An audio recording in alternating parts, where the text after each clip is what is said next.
So I ordered the Rhinohide Canopy. I ordered the one that's supposed to be specifically for the angled ROPS on a newer 1 series. So it comes with the brackets that hold up the canopy, and then the 2 ROPS mounting brackets, and then a bolt kit, hardware kit, and instructions. I watched the video on GoodWorks Tractors, and he did it on some bigger tractor with a straight up ROPS. So I don't think there is a install video, or I hadn't found an install video for the 1025R, so it might be some trial and error. I do have these tool straps right here on both sides, and then also got the chainsaw mount.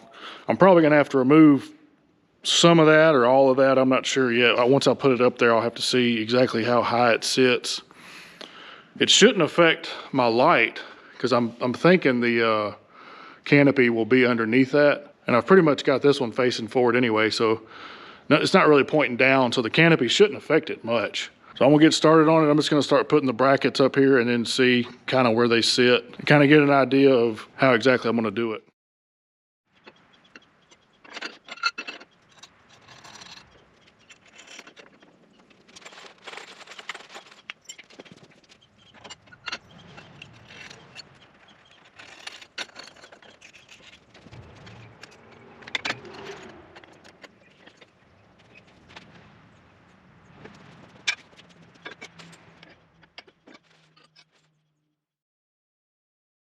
So as far as I can tell, this is how you have to do the L bracket on the 1025, with it going in and towards the front, because if you do it towards the back, this is wider than the ROPS, so it wouldn't have enough room to come through. Like on the bigger tractors, you can mount it coming back a little bit. Well, you can't do that on this one because it won't fit in between. So it's got to be mounted in the front like this, and on the inside, because I believe if you flip this bracket and had it out here, then these arms will be too wide. Now the only thing is the height. If you didn't have lights up here, this would probably be a good height, but I wouldn't mind going a little lower just so I have the most shade. Because if you're way up here, you almost have to be, it almost has to be like noon, you know, right above you before it really do much. So the lower you can get, the better. So I think what I'm gonna do is I'm gonna take these top tool carriers off and then slide this down.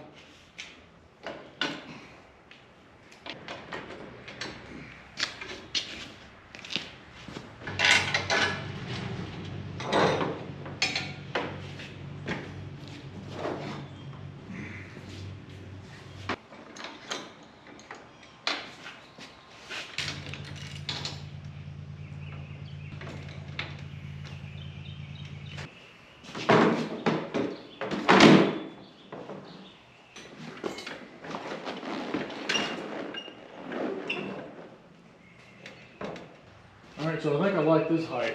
It's going to come up a little bit. I haven't drilled these holes yet back here. I've just got these C-clamps holding them. They're not super tight, so it moved a little bit.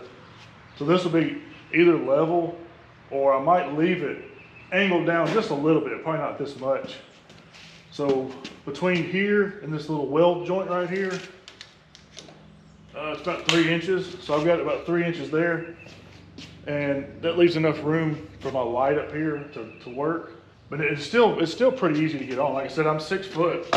When I get on, I just have to duck like that.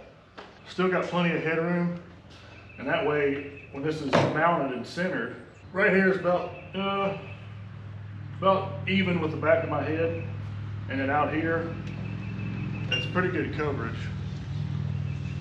So yeah, I think I like it. It probably looks a little funny being this low, but I think I like it. And then getting off, when I get off anyway, I kind of do that anyway, so my head is pretty much clearing just my normal way to get off. Only thing that would change is me having to just make sure I duck a little bit more when I get on.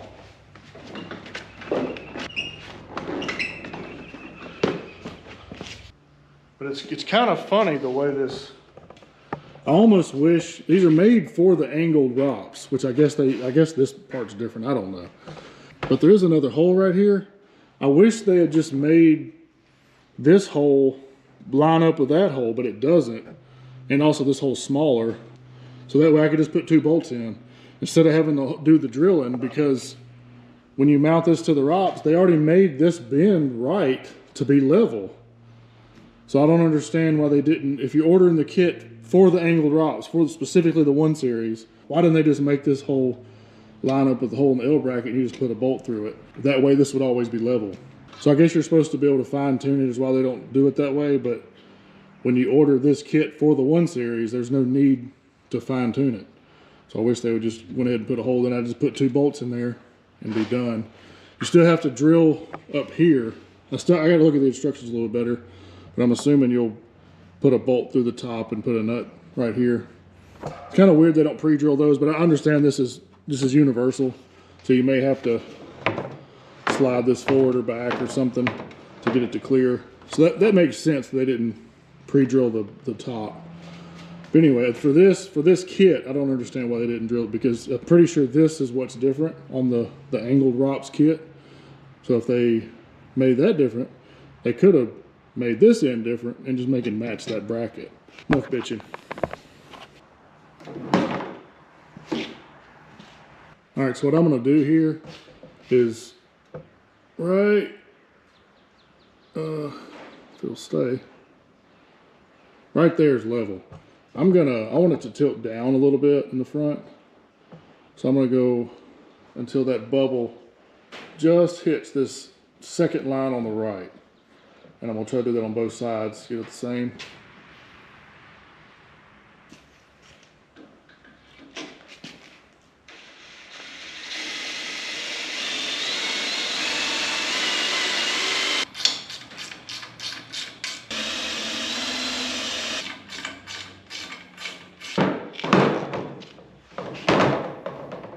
So the instructions say that these are 3/8, but these are still 1/4 inch, just like these.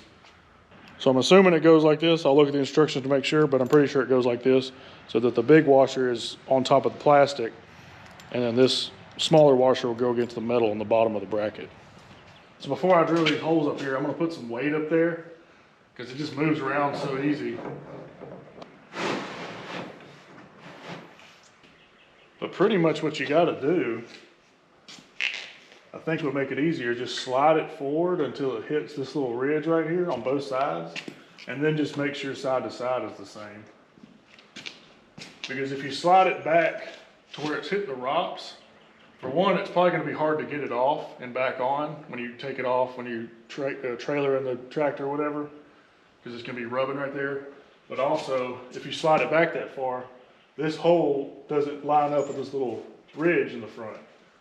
So pretty much to get that to where it needs to be, you gotta slide it up to where it hits right there. So we'll do that on both sides, and then just measure the distance side to side.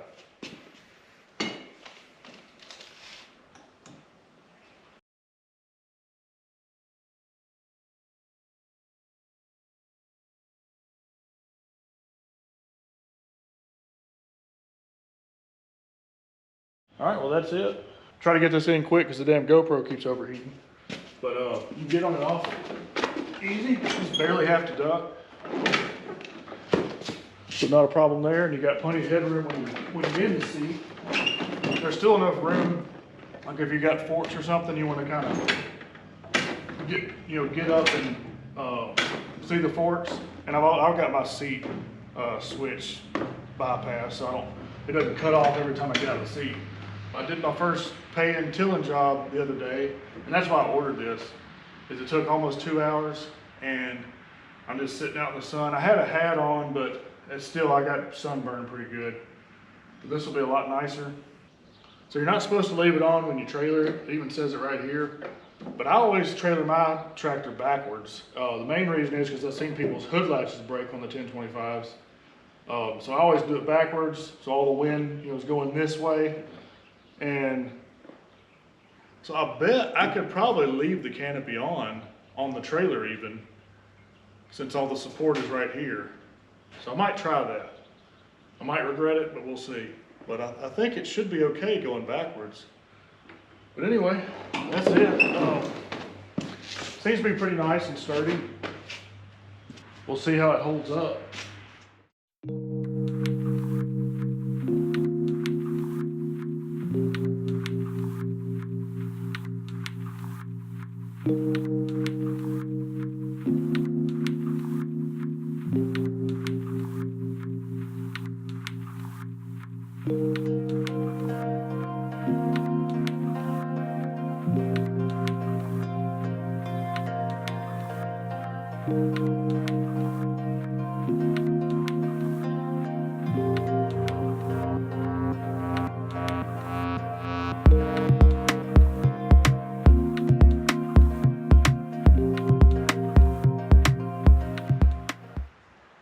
I'm on film.